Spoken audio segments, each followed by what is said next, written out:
ಇಷ್ಟು ದಿನ ನಾವು ಸೌಜನ್ಯ ವಿಷಯದಲ್ಲಿ ಸಾಕಷ್ಟು ಜನ ಮೇಲೆ ಡೌಟ್ ಪಟ್ಟಿದ್ದೀವಿ. ಸಾಕಷ್ಟು ಜನ ಅಂದರೆ ಯಾರು?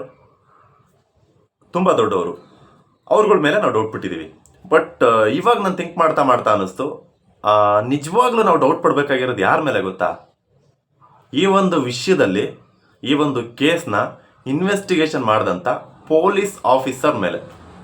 ಎಸ್, ಅವ್ರ ಮೇಲೆ ನಾವು ಕರೆಕ್ಟಾಗಿ ನೋಡಿಕೊಂಡ್ರೆ ಅವ್ರ ಮೇಲೆ ನಾವು ಡೌಟ್ ಪಡಬೇಕು. ಆದರೆ ಯಾಕಪ್ಪ ಅವ್ರ ಮೇಲೆ ಡೌಟ್ ಪಡಬೇಕು ಅಂತ ನಿಮ್ಗೆ ಅನಿಸ್ಬೋದು. ಯಾಕೆ ಅಂತಂದರೆ ಅವನ್ನೆಲ್ಲ ನಾನು ಮಾತಾಡ್ಬೋದು, ಬಟ್ ಆ ಒಂದು ವಿಷಯಗಳ ಬಗ್ಗೆ ನನ್ನ ಹತ್ರ ವಿಡಿಯೋ ಪ್ರೂಫ್ಗಳಿಲ್ಲ, ಪುರಾವೆಗಳಿಲ್ಲ. ಬಿಕಾಸ್ ಅವೆಲ್ಲ ಮಾತಾಡಿ ಹೇಳಿರೋವಂಥದ್ದು ಕೇಳಿರೋವಂಥದ್ದು ಇರೋದು. ಸೊ ನನ್ನ ಹತ್ರ ಏನು ದಾಖಲೆಗಳಿದೆ, ಏನು ಪ್ರೂಫ್ಗಳಿದೆ ಅದನ್ನು ಇಟ್ಕೊಂಡು ಮಾತ್ರ ನಾನು ಮಾತಾಡ್ತೀನಿ.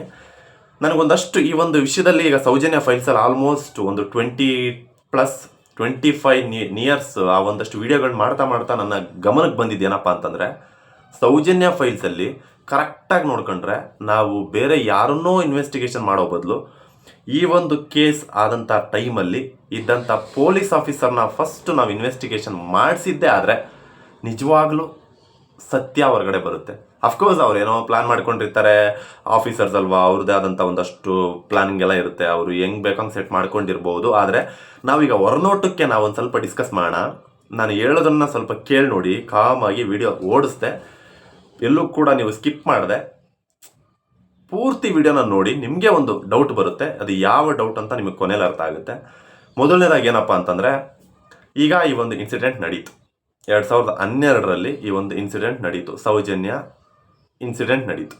ಇನ್ಸಿಡೆಂಟ್ ನಡೆದಾಗ ಮರುದಿನ ಪೊಲೀಸ್ ಹೋಗ್ತಾರೆ. ಪೊಲೀಸ್ ಹೋದಾಗ ಆಬ್ವಿಯಸ್ಲಿ ಏನು ಮಾಡ್ಬೋದು, ಯಾರ್ಯಾರಪ್ಪ ಫಸ್ಟ್ ನೋಡಿದ್ದು ಅಂತ ಕರಿಬೋದು.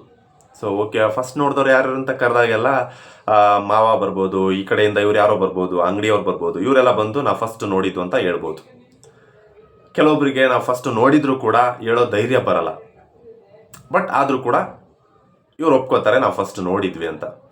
ಅದೆಲ್ಲ ಆದಮೇಲೆ, ಆ ಇನ್ಸಿಡೆಂಟ್ ನಡೆದ ಮೇಲೆ ಬಾಡಿ ಅದೇನಿದೆ ಕಾರ್ಯ ಏನೇನು ಮಾಡಬೇಕು ಅದೆಲ್ಲ ಒಂದಷ್ಟು ಕೆಲಸಗಳು ನಡೆದ ಮೇಲೆ ಇವ್ರನ್ನ ಕರೆಸ್ಬಿಟ್ಟು ಫೋಟೋಗ್ರಾಫರ್ಗೆ 300 ರೂಪಾಯಿ ಕೊಡಿ ಅಂತ ಹೇಳ್ತಾರೆ. 300 ರೂಪಾಯಿನೂ ಕೊಡಿಸ್ತಾರೆ, ಎಲ್ಲ ಆಗೋಗುತ್ತೆ. ಇಟ್ಸ್ ಓಕೆ, ನಮ್ಮ ಮನೆ ಹೆಣ್ಮಕ್ಳನ್ನ ಕಳ್ಕೊಂಡಿದ್ದೀವಿ, 300 ರೂಪಾಯಿ ಕಳ್ಕೊಳ್ಳೋದೇನು, ಕೊಡ್ತಾರೆ. ತೆಗೆದ ಫೋಟೋಗ್ರಾಫರ್ಗೆ 300 ರೂಪಾಯಿ ಹಣ ಕೊಡ್ಬೇಕಂತೆ ಅಂತ ಹೇಳಿದ್ರು ನಮ್ಮ ಹತ್ರ. ನಾವು ಕೊಡ್ಬೇಕಂತ ಹಣ, ಅಂದ್ರೆ ಅದಕ್ಕೆ ಇಲಾಖೆಯಿಂದ ಯಾರು ಕೊಡ್ಲಿಕ್ಕಿಲ್ಲ. ಹಾಗೆ ಸರಿ ಆಯ್ತು ಕೊಡೋಣ ಅಂತ ಹೇಳಿದೆ. 300 ರೂಪಾಯಿ ಎಲ್ಲ ಸರಿ ಕೊಡು ಅಂತ ಹೇಳಿ ಎಲ್ಲ ಆಗೋಗುತ್ತೆ. ಈಗ ಕರೆಕ್ಟಾಗಿ ಯೋಚನೆ ಮಾಡಿ ನೋಡಿ, ಆ ಒಂದು ಜಾಗದಲ್ಲಿ ಆ ಒಂದು ಇನ್ಸಿಡೆಂಟ್ ನಡೆದಿದೆ. ಈಗ ಆ ಒಂದು ಜಾಗದಲ್ಲಿ ಇನ್ಸಿಡೆಂಟ್ ನಡೆದಿರೋದ್ರಿಂದ ಪ್ರೂಫ್ಗಳನ್ನ ಎಲ್ಲಿ ಕಲೆಕ್ಟ್ ಮಾಡಬೇಕು? ಆಬ್ವಿಯಸ್ಲಿ ಎಲ್ಲಿ ಆ ಒಂದು ಇನ್ಸಿಡೆಂಟ್ ನಡೆದಿರುತ್ತೆ, ನಾವು ಅವ್ರನ್ನ ಫಸ್ಟ್ ಎಲ್ಲಿ ನೋಡಿದ್ದೀವಿ ಆ ಒಂದು ಮಾರ್ಕ್ ಮತ್ತು ಅದರ ಸುತ್ತಮುತ್ತ ಅಲ್ಲಿ ಪ್ರೂಫ್ಗಳನ್ನ ಕಲೆಕ್ಟ್ ಮಾಡೋದು. ಇದು ನಾವು ಚಿಕ್ಕ ವಯಸ್ಸಿಂದ ನೋಡಿರ್ತಕ್ಕಂಥ ಪೊಲೀಸ್, ಸಿನಿಮಾಟಿಕ್ಕಾಗಿ ಹೇಳೋದಾದರೆ ಸಿನಿಮಾದಲ್ಲಿ ನೋಡಿರೋವಂಥ ಪೊಲೀಸ್ಗಳೇ ಇದೆಲ್ಲ ಮಾಡ್ತಾರೆ. ಅದನ್ನು ಹೊರತುಪಡಿಸಿ ರಿಯಲ್ ಆಗಿ ಏನು ಮಾಡ್ಬೋದು, ಇದನ್ನೇ ಮಾಡ್ತಾರೆ. ಇದಕ್ಕಿಂತ ಒಂದು ಸ್ಟೆಪ್ ಮುಂದುವರೆದು ಒಂದಷ್ಟು ಮೀಟರ್ ದೂರದಲ್ಲೆಲ್ಲ ಏನಾದರೂ ಸಿಗ್ಬೋದಾ ಅಂತ ನೋಡ್ತಾರೆ. ಆದರೆ ಈ ಕೇಸಲ್ಲಿ ಪೊಲೀಸು ಯಾವ ರೀತಿ ಸಾಕ್ಷಿಗಳನ್ನ ಕಲೆಕ್ಟ್ ಮಾಡ್ಕೊಂಡಿದ್ದಾರಂತೆ ಅಂದರೆ, ಇದು ನಾನೇನೋ ಕ್ರಿಯೇಟ್ ಮಾಡಿ ಹೇಳ್ತಾ ಇಲ್ಲ, ಆಮೇಲೆ ನನ್ನ ವಿರುದ್ಧ ಮಾತಾಡಬೇಡಿ, ನಾನು ಹೇಳಿರೋದನ್ನೇ ಹೇಳ್ತಾ ಇದ್ದೀನಿ. ಸೌಜನ್ಯ ಅವರ ಮನೆಗೆ ಹೋಗಿ ಅವರ ತಾಯಿ ಮತ್ತು ಅವರ ಮಾವನ ಹತ್ರ ಹೋಗಿ ಅವರ ಒಳ ಉಡುಪು ಏನಿದೆ ಅದರ ಒಂದಷ್ಟು ಸ್ಯಾಂಪಲ್ಸ್ಗಳನ್ನ ಕಲೆಕ್ಟ್ ಮಾಡಿಕೊಂಡು ತೊಗೊಂಡ್ಬರ್ತಾರೆ. ಬಿಕಾಸ್ ಅವಾಗ ಅವ್ರು ಕೇಳಿದಾಗ ಅವ್ರ ಬುದ್ಧಿವಂತಿಕೆಯಿಂದ ಅವ್ರು ಕೊಡೋವಂಥ ಬಟ್ಟೆಯಲ್ಲಿ ಅವರು ಇಷ್ಟುದ್ದ ನೂಲನ್ನು ಬಿಟ್ಟು ಅವರು ಅದನ್ನು ಸ್ಟಿಚ್ ಮಾಡಿ ಕೊಟ್ಟಿರ್ತಾರೆ. ಸೊ ಇವರು ಆ ಒಂದು ಕೇಸ್ಗೆ ಸಂಬಂಧಪಟ್ಟಂಥ ಒಂದಷ್ಟು ಏನೇನು ತೋರಿಸ್ಬೇಕಲ್ಲ, ಆ ಒಂದು ಟೈಮಲ್ಲಿ ಅದೇ ಬಟ್ಟೆನ ತೋರಿಸ್ತಾರೆ. ಸೊ ಇದರಲ್ಲಿ ತಪ್ಪು ಯಾರದು? ಇಲ್ಲ, ಒಳ ಉಡುಪು ಯಾವ ರೀತಿ ಇದೆಯಾ ಅಂತ ಪೊಲೀಸನವರು ಇಲ್ಲಿಂದ ನಮ್ಮ ಕೈಯಿಂದಲೇ ತಗೊಂಡಿದ್ದಾರೆ. ಅದಕ್ಕೆ ನಾವೊಂದು ಗುರುತಿನ ಒಂದು ನೂಲಿನ ಸ್ಟಿಚ್ ಮಾಡಿ ಕೊಟ್ಟಿದ್ದೇವೆ. ನಾವು ಕೊಡುದಿಲ್ಲ, ನೀವು ಅಲ್ಲಿದ್ದಾನೆ ಹುಡುಕಿ ಆ ಸಾಕ್ಷ್ಯನ ಇಟ್ಕೊಳ್ಳಿ ಅನ್ನೋವಾಗ, ಇಲ್ಲ ಅದು ಯಾವ ರೀತಿ ನಮಗೆ ಗೊತ್ತಿಲ್ಲ ಅಂತ ಹೇಳಿ ನಮ್ಮ ಹತ್ರ ತಗೊಂಡೋಗಿದ್ದಾರೆ. ಇವತ್ತು ಮತ್ತೆ ತನಿಖೆ ಆಗಿಲ್ಲ ಸರ್. ಯಾಕೆ? ಇನ್ಸಿಡೆಂಟ್ ನಡೆದಂಥ ಜಾಗದಲ್ಲೇ ಕ್ಲಾತ್ ಸಿಗಬೇಕಾದ್ರೆ ಮನೆಗೆ ಬಂದು ಆ ಕ್ಲಾತ್ನ ಕಲೆಕ್ಟ್ ಮಾಡ್ಕೊಳ್ಳೋ ಅವಶ್ಯಕತೆ ಏನಿತ್ತು? ಇದು ನನ್ನ ಪ್ರಶ್ನೆ. ಯಾರಿಗೆ? ಆ ಟೈಮಲ್ಲಿ ಇದ್ದಂಥ ಆಫೀಸರ್ಗೆ. ಇದು ನನ್ನ ಪ್ರಶ್ನೆ. ನಾನೇನೋ ಅಪೋಸ್ ಮಾಡ್ತಾ ಇಲ್ಲ, ನಾನೇನೋ ಹೋರಾಟ ಮಾಡ್ತಾ ಇಲ್ಲ, ಪ್ರೊಟೆಸ್ಟ್ ಮಾಡ್ತಾ ಇಲ್ಲ, ನಾನು ಕೇಳ್ತಾ ಇದ್ದೀನಿ. ನಡೆದಂಥ ಜಾಗದಲ್ಲೇ ಬಟ್ಟೆಗಳು ಸಿಕ್ತಿತ್ತಲ್ಲ, ಅಲ್ಲೇ ಕಲೆಕ್ಟ್ ಮಾಡ್ಕೊಂಡು ಹಾಕ್ಬೋದಿತ್ತು. ಮನೆಗೆ ಬಂದು ಹೊಸ್ದಾಗಿ ಬಟ್ಟೆ ಕಲೆಕ್ಟ್ ಮಾಡ್ಕೊಂಡು ಅದನ್ನು ಇದೇ ಬಟ್ಟೆ ಆ ಒಂದು ಸ್ಪಾಟಲ್ಲಿ ಸಿಕ್ಕಿದ್ದು ಅಂತ ತೋರಿಸೋ ಅವಶ್ಯಕತೆ ಏನಿತ್ತು. ಸೊ ಇದು ಮೊದಲನೇ ಸುಳ್ಳು ಅವ್ರು ಹೇಳಿದ್ದು, ಫಸ್ಟ್ ಸುಳ್ಳು ಇಲ್ಲಿ. ಇನ್ನು ಎರಡನೇದಾಗಿ ಅವರು ಆ ಒಂದು ಜಾಗದಲ್ಲಿ, ಅದೇ ಜಾಗದಲ್ಲಿ ಆ ಒಂದು ಇನ್ಸಿಡೆಂಟ್ ನಡೆದಿರೋದ್ರಿಂದ ಒದ್ದಾಡಿರೋದಕ್ಕೆ ಬೆನ್ನಲ್ಲಿ ಗಾಯ ಆಗಿದೆ ಸೌಜನ್ಯ ಅವರಿಗೆ ಅಂತ ಅವರು ಒಂದು ರಿಪೋರ್ಟನ್ನು ರೆಡಿ ಮಾಡಿರ್ತಾರೆ. ಫಸ್ಟ್ ಆಫ್ ಆಲ್ ನಿಜ ಹೇಳಬೇಕು ಅಂತಂದರೆ ಸೌಜನ್ಯ ಅವರ ಬೆನ್ನ ಮೇಲೆ ಇದ್ದಿದ್ದು ಸ್ಟ್ರೈಟ್ ಮಾರ್ಕ್ಗಳಿತ್ತಂತೆ. ಅಂದರೆ ನಾವು ಯಾವುದಾದ್ರೂ ವ್ಯಕ್ತಿನ ರೋಡಲ್ಲಿ ಎಳ್ಕೊಂಡು ಹೋದರೆ ಯಾವ ರೀತಿ ಮಾರ್ಕ್ ಬೀಳುತ್ತೆ ಆ ರೀತಿ ಮಾರ್ಕ್ ಬಿದ್ದಿರುತ್ತೆ.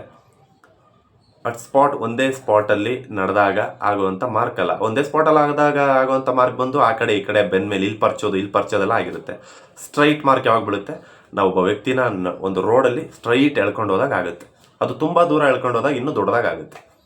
ಇದು ಎರಡನೇ ಪಾಯಿಂಟು. ಇನ್ನು ಮೂರನೇ ವಿಷಯಕ್ಕೆ ಬರೋದಾದರೆ, ಸಂತೋಷ್ ರಾವ್ ಬ್ರೈನ್ ಮ್ಯಾಪಿಂಗ್ ಆಗಿಲ್ಲ. ಆದರೂ ಕೂಡ ಸಂತೋಷ್ ರಾವ್ ಬ್ರೈನ್ ಮ್ಯಾಪಿಂಗ್ ಒಪ್ಪಿಲ್ಲ ಅಂತ ಅವರು ಸ್ಟೇಟ್ಮೆಂಟ್ ಕೊಡ್ತಾರೆ. ನಿಜ ಹೇಳಬೇಕು ಅಂತಂದರೆ ಸಮೀರ್ ಅವರ ವಿಡಿಯೋದಲ್ಲೇ ಒಂದು ಒಳ್ಳೆಯ ದಾಖಲೆ ಇದೆ. ಏನಪ್ಪ ಅಂತಂದರೆ, ಸಮೀರ್ ಅವರು ಬ್ರೈನ್ ಮ್ಯಾಪಿಂಗ್ ಒಪ್ಪಿಲ್ಲ ಅಂತಂದೇಳಿ ಪೊಲೀಸ್ ಅವರು ಏನು ಒಂದು ರಿಪೋರ್ಟನ್ನು ರೆಡಿ ಮಾಡಿದ್ದಾರೆ, ಒಂದು ದಾಖಲೆ ಕೊಟ್ಟಿದ್ದಾರೆ. ಆ ಒಂದು ದಾಖಲೆಯಲ್ಲಿ ಪೊಲೀಸ್ ಅವರ ಅದಕ್ಕೆ ಸಂಬಂಧಪಟ್ಟಂಥ ಆಫೀಸರ್ ಸಿಗ್ನೇಚರ್ ಇದೆ, ಸಂತೋಷ್ ರಾವ್ ಅವರ ಸಿಗ್ನೇಚರ್ ಇರಲ್ಲ.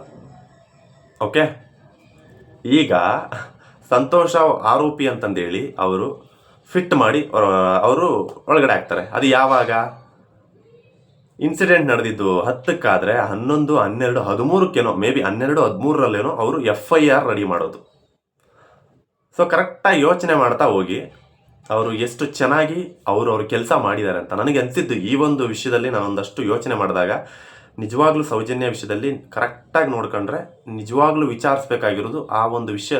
ಇನ್ವೆಸ್ಟಿಗೇಷನ್ ಟೈಮಲ್ಲಿ ಇದ್ದಂಥ ಆಫೀಸರ್ ಯಾರಿದ್ದಾರೆ ಅವರನ್ನು ಮೊದಲು ನಾವಲ್ಲ, ದೊಡ್ಡವರು ಏನಿದ್ದಾರೆ ಮೇಲ್ನವರು, ಅವರು ಫಸ್ಟ್ ಇನ್ವೆಸ್ಟಿಗೇಷನ್ ಮಾಡಬೇಕಾಗಿರೋದು, ಫಸ್ಟ್ ವಿಚಾರಿಸ್ಬೇಕಾಗಿರೋದು, ಫಸ್ಟ್ ತನಿಖೆ ನಡೆಸಬೇಕಾಗಿರೋದು ಅವ್ರ ಮೇಲೆ.